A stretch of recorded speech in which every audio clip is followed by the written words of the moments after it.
Tonight, we're going to resume looking at the kind of the broad strokes of what we started 2 Sunday nights ago. The questions that we were looking to answer were 4 questions. How did we get the Bible? Why are there so many versions of the Bible today? What version should I use? And what are the differences between all of these versions? Those were our 4 questions, and I did not get through all of our material 2 weeks ago, so we are going to pick that right back up.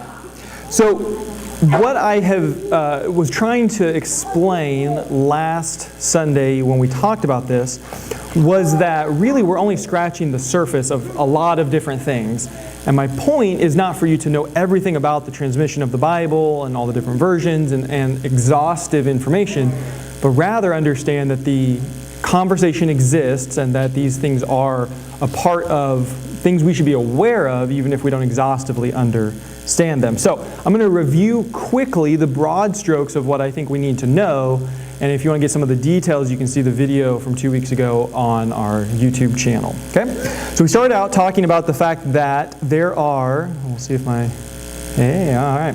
There are, the Bible's written in different languages than English, right? So we have the Old Testament written in a language called Hebrew and a little bit of Aramaic in certain places. The New Testament was written in a language called Koine Greek, Common Greek. These were the languages of the day, the languages that the people that God was speaking to and through understood.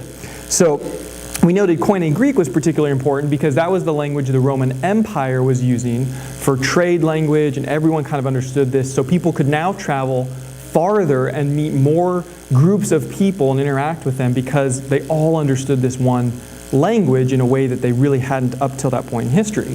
So about 300 years before Jesus is born, there was a translation from the Hebrew and Aramaic of the Old Testament into Koine Greek. So still the Old Testament scriptures, they just translated it from Hebrew to Koine Greek, and that translation is called the Septuagint. And I showed you a copy, volume 1 of the Septuagint, my copy of it, from my office last 2 weeks ago. Now, this is an example. So kids, if you guys can see the screen, look up here on the side of the screen. Can you see that? Can you read all that? No, this is an example of biblical Hebrew. So this is what the Old Testament was written in down. This is more what it looked like. That's an example of Hebrew. So that's a passage from Genesis 1. One of the things about Hebrew, how many of you guys can read? Can any of you read? Sometimes. What side do you start reading a word on? Your left or your right? Yeah. What? You're right. Do you start on the left of a word or the right of a word? The left of a word, you're right. In English, we start on the left of a word.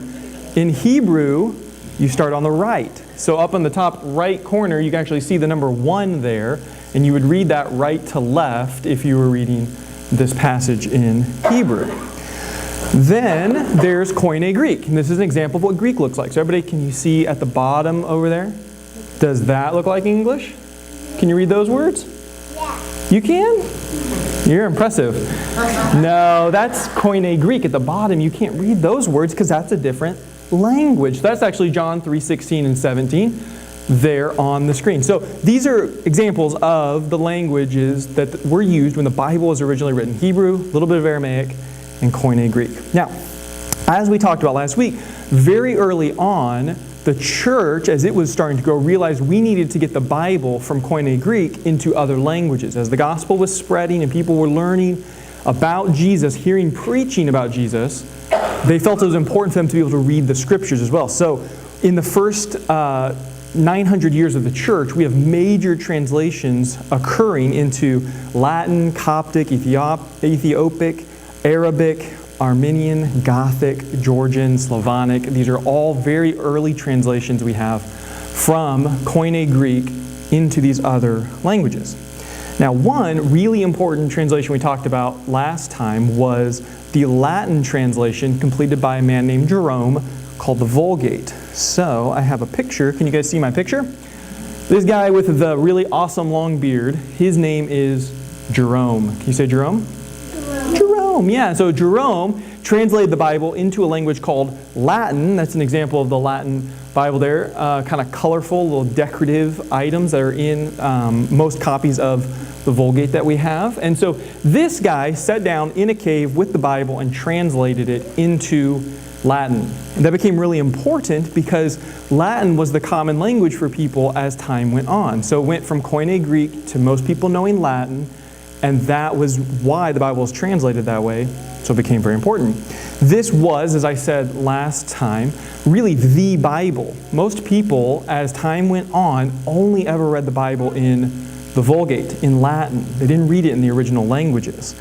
This became, from the perspective of the Roman Catholic Church, the official Bible, kind of practically. They used the Latin Vulgate for everything. And then officially, at the time of the Reformation, the year 1546, at the Council of Trent, Rome said, the Bible, the official Bible, is not the original languages. It's not Hebrew and Greek. It's whatever the Latin Vulgate says. And so that became a big issue at the time of the Reformation.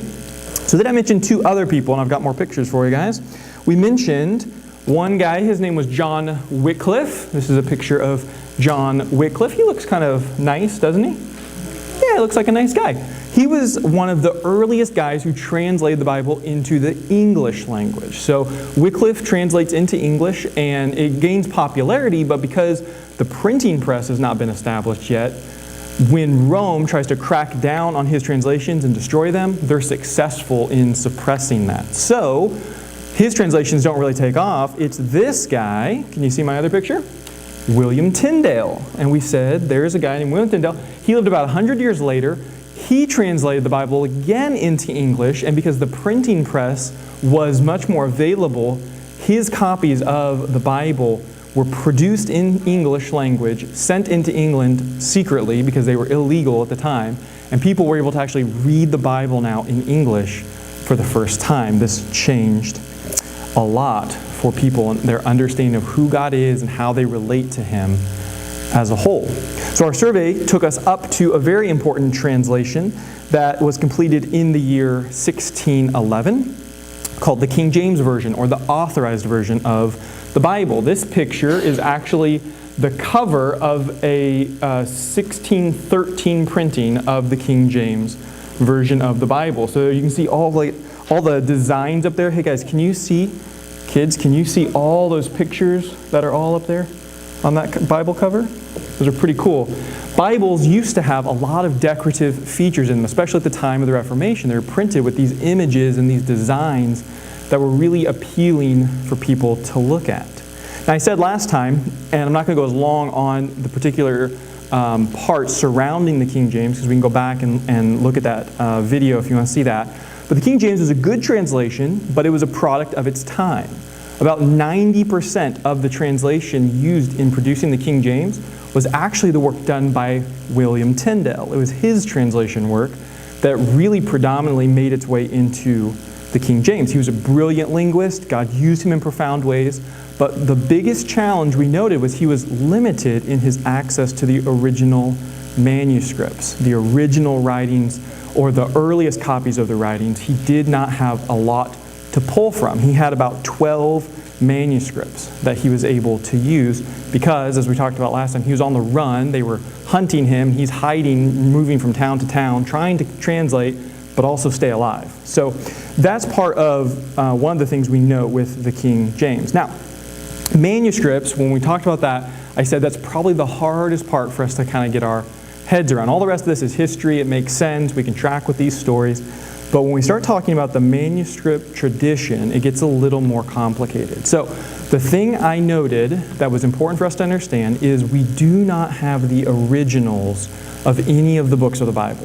So we don't have the copy that Peter or John or Paul or Isaiah, we don't have anything they wrote with their own hand. They've not survived all this time up until now. In theological terms, we call those the autographs, and we do not possess the autographs, but we do have manuscripts that were copied from the autographs and from copies of the autographs and so on throughout history. And we have some very ancient copies of the Bible that still exist today. So these manuscripts and fragments of manuscripts look something like this. Can you guys see my pictures? So up on the top, we have what's called a codex. This is the early form of a book. You can see the kind of stitching in the middle, and you can kind of see there's holes in this and discoloration because these are very old documents. Down on the bottom left is a picture of Papyrus 52, and you can see this is really small fragments. This is an excerpt, this is part of John, and it's very small bits of the text that are there. These are actually front and back there, so they wrote on both sides just like we do in a book today. Over here on the right is Papyrus 66, which contains parts of the Gospel of John, and it's one of the oldest, most complete manuscripts that we have.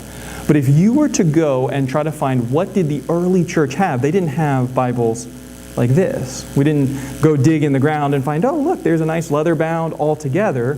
We find things that look like this, all destroyed and kind of discolored and hard to read sometimes and missing words. And we find all of those and we put them together in order to understand what did the Bible originally say. So these are copies of manuscripts or fragments of manuscripts. Now, if we only ever had a few little things like this, it'd be really hard to know what the Bible originally said, right? But we don't just have a few of these. We have over 5,800 different manuscripts or fragments of manuscripts of the New Testament alone today. It's a large amount of information. We have multiple copies of every section of the Bible so we can get a really good idea what was originally written, even though we do not have the autographs. We have everything from small pieces with just a couple words that, like that bottom left one, to ancient manuscripts that are entire codex books of the entire New Testament, almost complete, that are still intact together.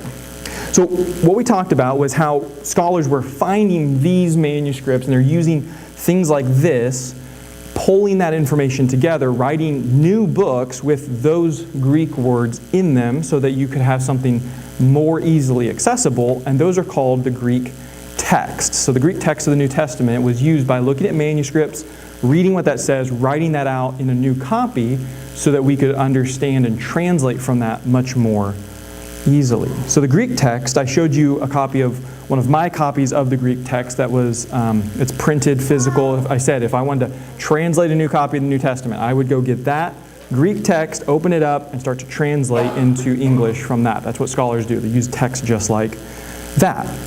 Here are pictures of two very old copies of the Greek New Testament. So on the left is Erasmus's 1510 Greek New Testament cover, and it's written in Greek, Novum Testa, talking about the New Testament.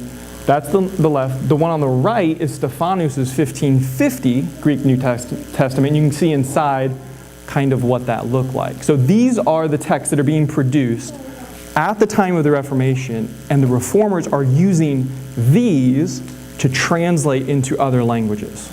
Okay? So a lot of information there, and we're just scratching the surface on it, but this is kind of how we get the Bible in English as we have it today. So let's roll forward to where we ended 2 weeks ago. The King James is initially published in the year 1611, and then it's revised to the modern version. If you go to the store today and you buy a King James, you don't really get the 1611 version of the King James. You get the revision that was done in 1768. Last time I said 1678, and I didn't catch it until I listened to it again. But the year was 1768, so about 150 years after the original translation. It was revised and updated, some changes were made. That's the copy that we could go buy at the store today if you just picked up a King James right off the shelf. But I ran through a list of a whole bunch of English translations, really from about 1880 until today, and we just named about a dozen of them that have been done and what year they were completed in.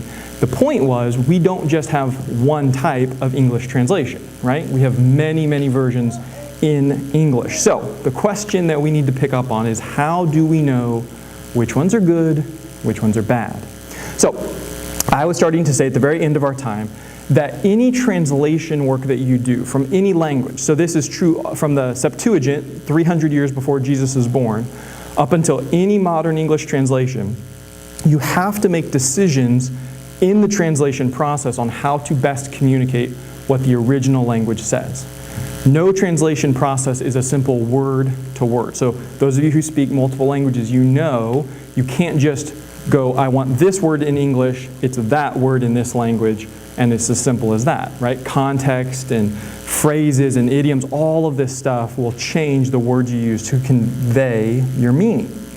So every language, since it's unique and it grows and changes over time, from adding new words into vocabulary to changing the spelling of words, all of these languages kind of live and evolve, and so it makes translation important for translators who understand both languages to make decisions to choose what word best communicates this idea today to this particular audience that I have in mind. So we find a spectrum with different approaches on that task that we can look at today. As we're thinking about the English translations, I showed you this chart 2 weeks ago, and we'll talk a little bit more about it today. So on the left, in the green, you have word for word, or what's called more formal types of translation. And I'll put this slide back up at the end. If you want to come closer to read it all, you can. But you can see some Bibles that are listed there by their abbreviations. In the middle, you have a thought for thought, or dynamic approach to translating the Bible, which is more of what is the idea that's being conveyed here, and I'll kind of play with the words just to get the meaning across more than the literal words that were written. That'd be more in the green. Then finally, you have the paraphrase on the right, which is really, I'm going to take a whole section, get the big idea, and then kind of explain it to you in other terms. So there's a whole spectrum of ways to take translation today, from word for word to thought for thought over to paraphrase. So the word for word side over there, you have the New American Standard Bible, you have the English Standard Version, you have the Christian Standard Version, you have the King James Version of the Bible, and the New King James Version. All of those are, their approach is we want to get as close to the original words as we can, and it's never perfect, it's not 100%, but we're going to get as close as we can and retain those words into the language translated into English in this case. In the thought for thought area, you have translations like the New International Version, the New Living Translation, the Contemporary English Version. Those are going to read a little easier for us because they are not word for word. So one of the things you'll note, if you read, the farther left you go, the less easy it is to read a sentence out loud because it doesn't flow quite as easily. The more thought for thought you get, the more it reads really well out loud, but you lose a little bit of the precision in the translation. Okay? Over on the paraphrase side, you have things like the New International Reader's Version, the Good News Translation, the Living Bible, and the Message. Now, in making recommendations, and when someone asks me, I'm looking for a new Bible, what should I consider, what do you think about this? Where I draw the line is at the paraphrase. So between NLT and NIRV is where I draw the line. I won't recommend anything really to the right of that for most people who are reading the Bible. I want to keep people to the left of that in the thought for thought area or the word for word area. So it's not bad to use these ones more to the right, these paraphrases. I just really strongly recommend that not be the only Bible that you're using. So if you read through the Bible and say the Message, I would have sitting next to it a more thought for thought like the NIV, or a more word for word like the ESV or New American Standard, to kind of help you see what did the original say, because it can get a little bit off in the paraphrases, and I'll explain my concerns with a few of them at the end here. The Message, the Living Bible, Good News for Today, all of them have just enough, if you're looking at the quality of the translation, just enough issues that I don't think they should be used widely. I will certainly never preach from them. You will never hear me get up and say, well, as the Message says, one of my biggest pet peeves, I really don't like when preachers do that, because the literal meaning is not really what is being driven at there. It's this, I want to kind of interpret it and explain it to you, and I don't need someone to do that for me with the Bible. I want them to give me, what does God say, and let us, as the church, do our study and figure those things out. Okay? The most popular paraphrase is probably today the Message. A lot of people love that. What makes it really concerning for me is it's really the work of just one individual. So anytime a translation is done by just one person, not a team, the ESV, New American Standard, King James, all of this is a team of translators who are checking each other's work to make sure it's accurate and conveys the meaning rightly. Anytime it's just one person, you run the risk of them either making mistakes unintentionally or intentionally translating something in a way that obscures a meaning. So the Message is translated by Eugene Peterson, who just passed away this last week, actually. But what I have found in reading that is it carries his perspectives and understanding of the text more than a rigorous commitment to what does the text actually say. He's going to kind of say, he's going to, in his paraphrasing of it, give you what he thinks is the meaning, which at times I don't agree is the meaning of the passage. And so it becomes problematic if that's your only exposure to the Bible. Okay? So now the different approaches between formal and dynamic, so word for word and thought for thought, any of the translations that I have up here are good translations. If you own one of them, read one of them, that's great. I'm not out on a warpath telling you can't use these translations. They have different purposes, different ways they were developed. That's why they read a little bit differently. But they're good, they're fine translations to use. The only two up there I would not recommend is the NAB, the New American Bible, because I explained last time it's actually translated from the Vulgate, the Latin translation, not the Greek and the Hebrew, because the Roman Catholic Church produced this Bible to be used in English-speaking masses when they moved from it always having to be in Latin into common tongue. Okay, so that's not really something that we want to use as Protestants. The other one is the Amplified Bible, AMP. You can see it between the ESV and the New American Standard there. Its real benefit is that if you can't read the original language and see what the original, the different meanings the original word might have had, this lists it out for you. So we'll have a word in the text and then parentheses and a bunch of other possible meanings, which can be helpful, but it can also be very confusing because no language works where you get to just select whichever meaning you like for the word, right? Context determines that, and that's part of why we have translators and scholars who understand both languages and can help us understand this is the appropriate meaning for the word given the context, right? Makes a big difference. I used the example of ball last time, right? I can say I'm going to the ball or I'm going to throw a ball, and the context makes a difference. Am I going to a dance or am I throwing some kind of object at somebody, right? So having that list of possible meanings I don't think is always very helpful. It can be helpful, but I wouldn't, again, if you're just getting one Bible, I'm going to read through and study what does God say, I wouldn't recommend that one either because it can be more confusing than helpful at times, okay? So for our church, we are standardizing on one translation to try and make it easier for us to all be on the same page. Okay? So instead of me using my favorite translation and you using your favorite translation, if we have multiple people in the service doing different things, reading verses that sound different, we don't really want to introduce that type of potential confusion.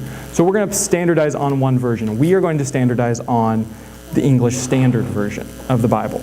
So this is the Bible that I've been preaching from every single week since I have arrived here. That's the text I'm reading. Our Sunday school curriculum is using that text. And if you look in front of you in the pews, there are brand new pew Bibles that just arrived. The board and I have been talking about this for a few months, and we ordered these brand new Bibles, just got them in. So I placed them in there this afternoon so you could see them. So if you're coming and you have a different translation that you prefer and you're reading out of all the time, wonderful. I'm not going to tell you not to bring that or anything. You can definitely bring that, mark it up, read it in your translation. But if you want to see the text as I'm reading it, you have in front of you now the English Standard Version you could open up and see as well. I want to give you 6 reasons tonight why this is the direction we're going, why I prefer the ESV, and then we'll kind of wrap up early tonight and be done. So, first reason is this. I believe the ESV is accessible for almost every English reader. So it's not the lowest reading level. It does require a little higher reading level if you look at it on that scale. But most English readers can read and understand the text. That's important. It's not so obscure that you require a bachelor's degree or a master's degree in English literature to understand it. Okay? It is not the most easy to read translation that exists, but it is, while being a little harder than the NIV or the New Living Translation, most people can get it.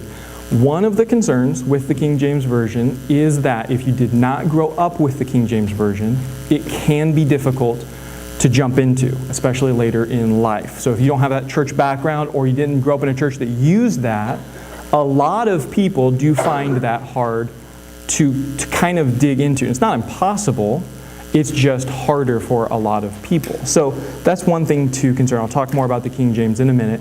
But I will note, it's a fine translation. There's not an issue with it. It just uses dated language and some words that have changed meanings or words that we don't commonly use today. And so it is harder for a lot of people. Second reason, the ESV does a really good job of not over-translating. What I mean by this is the ESV is not adding a lot of words into the text to try and help and explain it in an interpretive manner. The NIV, for instance, does do this a little bit, where it will put more words in than the actual original language word because it's trying to help you understand what that word means or the idea that it's conveying, which is not always a bad thing. But when I'm approaching the Bible, because we believe the Bible's God speaking, it's theopneustos, His words breathed out, what I'm looking for is to have as much as possible, knowing I'm reading in a translation into a language that is not the original, but I want to have just the text there as much as possible. I want to be able to then make the interpretations and the applications from my reading and preaching and teaching instead of having that done in the text where I may lose the fact that there is some different ways to understand what that text says. Does that make sense? Third reason is that the ESV doesn't under-translate. So the other side of it is the ESV, I believe, does a good job retaining theological terms in really important ways. The NIV, the New International Version, does this pretty well, but it does miss the mark in some places that I think are important. The Christian Standard Bible, I mentioned 2 weeks ago, is one of the newest translations on the market, just completed in 2016. I have 2 copies in my office and one in my house right now. It's a good translation, but one of my problems with it is that it does not retain certain theological terms because it wants to make it more easy to understand. So words like expiation, propitiation, atonement, they're big words that we don't use in everyday vocabulary. And so they said, well, let's get those out and put other words in. But theologically, those are very important words. And so the ESV does a good job of leaving those in instead of trying to substitute them and make them more common language words. Fourth, the ESV does a good job of retaining a specific translation throughout a book of the Bible. What I mean by this is words in most languages can change meaning based on context. But the ESV is very careful when it comes to translating a Greek or a Hebrew word with the same English word anytime that's possible. What that gives us is the ability to see repetition in the original language. Instead of a translator saying, like if you write a paper in English, one of the things an editor is going to do is they're going to say, you use this word a lot. And they're going to make you substitute for other similar words, right? Well, some translations will do that. They'll say, this word is showing up a lot in this text, so we're going to substitute that for similar words so it reads better. Well, the problem with that is we can lose then when the original author is reusing a word over and over and over again to make a point, to emphasize something. And so the ESV, I think, does a really good job at retaining that word. So if they translate this Greek word with this English word, anytime that's possible, they're going to continue to do that instead of changing this to synonyms of that English word. Okay? Fifth, the ESV has a good literary style. Now, this point you are more than welcome to disagree with me on if you want to. I'm not going to die on this hill at all. But I find the ESV has a nice quality to it. This is in large part because it is translated very similar philosophy and in the same kind of line as the King James. So, those of us who grew up on the King James, I told you last week, my first my real Bible was an NIV, but at church we were doing all of our memorization in King James. So I grew up exposed to the King James Version. I can read the King James Version without any real difficulty. It's not a problem for me. What I find is that the ESV has that poetic, kind of majestic feel to it in a lot of key places, particularly in poetry and the Proverbs. The ESV feels like the King James, but with the updated language, removing the thee and thous and things that we don't commonly say. So this is a subjective point, but this is one of the reasons why I prefer to read the ESV and teach from the ESV, is I think it has a really good literary style. Finally, point 6, the ESV does not require much correcting when I preach. This is a big point. Okay?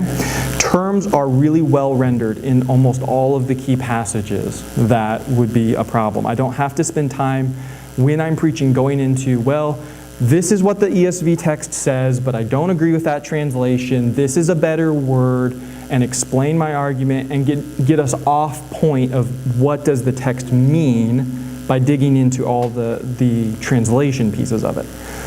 I do at times use other translations to help give us more insight, or to say, you could use this word, or this explains this idea a little bit. I'll do that, but I don't have to correct the text and say, they use this word, but that's the wrong English word, it should be this word. And that's a big deal when we're preaching. This issue, just in terms of the meaning of words, would come into play at times if we were using only the King James Version, for instance. There are some phrases in there and some words in there that don't have the same meaning for us today as they did when the King James was written.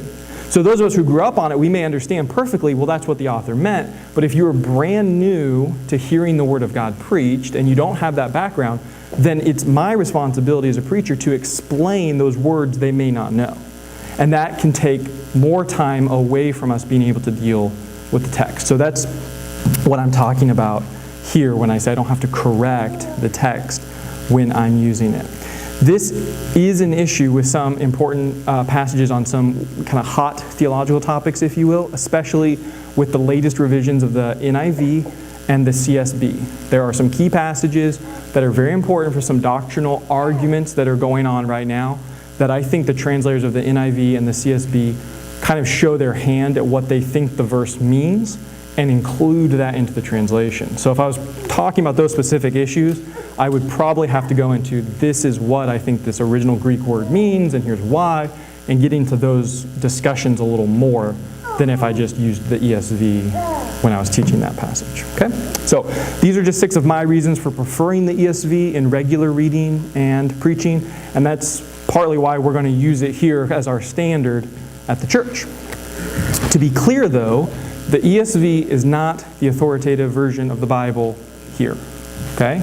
We talked about how this was the problem with Rome. As time developed, they looked at the Latin Vulgate as the official version of the Bible. And there are errors in the Latin Vulgate that we know are there because we can read the original Greek and Hebrew now. We know what that says, and this word in Latin does not mean the same thing. So what we want to be very careful to do is not create our own Vulgate in English. We don't want to say, oh, well, my ESV says this, and that's the end of it. Or my King James says this, or my NIV says this, or my whatever. We want to be people who are willing to go back to the original language, look at the original meaning, and let that weigh on us, even if our favorite translation says something different. Okay? So, the original language is what we will go to. We will look at why were translational choices made. We're going to never let the ESV says be the final answer if we get into a matter like that. Okay? I also want to state that I read other versions than the ESV regularly. So, in fact, very often I'm reading other translations in my study and in my prep work. I read the King James Version a lot because most of my commentaries that are older commentaries use the King James as the text. Because that was the major translation. From 1611 to 1880, almost everybody used the authorized version, the King James Version. So when I'm studying from an older commentary, that's the rendering of the text. So I'm in the King James quite a bit with that rendering. It's been around for a long time. It's a good translation. I've also used the NIV because, like I said, that was my first Bible that I kind of cut my teeth on with my first big kid Bible. I've been reading the Christian Standard Bible, the CSB, devotionally for months now, since kind of starting in this comparative process and thinking about it here for the church. I really like it in a lot of places. And I've studied the translational philosophies there and looked at that, but I've decided to stick with the ESV because of some of the reasons I mentioned a little bit before. The New Living Translation, which is the, when I put the other graphic back up, kind of as far right on this scale as I will go. So the NLT is right there between this thought for thought and paraphrase. That Bible we have used for many years, particularly with kids. Very good translation for a younger kid to understand and hear because it doesn't use a lot of big words, and it just flows very, very well. So we preached from this in kids' church at our previous church a lot of the times. Yeah? The New Living Translation, the NLT translation, NLT. Very easy to read, flows really well. In fact, the day Tobiah was born, after he was born and we'd had some visitors and everybody left, I might have told this story to some of you before, but we're there in the hospital and we're not going to go be sleeping anytime soon. So Malia says, why don't we read some scripture together? Well, I think he was just dozing off. And I said, great. And I grabbed my New Living Translation. I opened it up.